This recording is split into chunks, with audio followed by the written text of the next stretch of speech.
I grew up in a non-Christian household.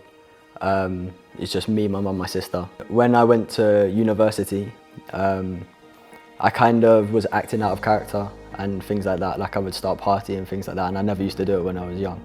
I was in America by myself for the first time, was failing classes, didn't know what to do. I thought I knew what I wanted. I was playing football.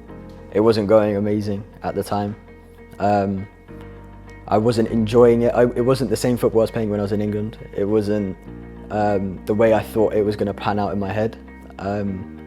Not only that, like I said, I was failing classes. I wasn't enjoying being in the classroom or being, you know, where I was. I didn't want to stay there. I tried to come home and things like that, and it just wasn't. Nothing was working out for me. So I didn't really see any positives whilst I was there. And there was a Christian group on campus. They would host events for the international students and things like that. And I grew close with them. So I was going through this depression or sadness, and I spoke to one of them and said, like, what should I do? Nothing to do with Christ at the start. And he explained to me, look, I don't know exactly what you're going through, but I want you to read this book. And from there, we would read a chapter each week, come back and report to each other. And then in October, he asked if I wanted to give my life to Christ. And I said yes, so we sat down and prayed. And that was the first time I had really read the Bible. He gave me a Bible, and we would read a chapter each week.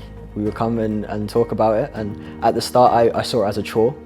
I didn't see it as an enjoyment. And then I kept doing it each week. I just kept forcing myself to do it every week. Since I gave my life to Christ, I think obviously it's come with ups and downs and things like that, but I've just understood that in the bad times that Christ is still with you. Kind of understand like dry seasons and things like this, and understanding that in them times that's when you need to push to Christ the most. And I've just really enjoyed, even in them dry seasons, that still pushing towards Christ, because it makes me want to work harder to get towards him. I know like when you're upset and you don't want to do it, you don't want to do anything at that point.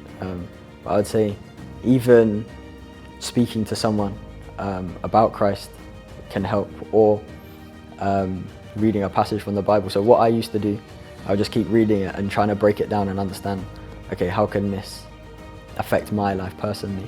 And then I used to pray every single day, even before the baptism. When it was a chore, I would pray every single day just to understand what was going on, because at that point I didn't know what to do. So I was just praying to see, okay, what can happen. And having godly people around you is obviously very important, because you're able to share and understand what each other are going through.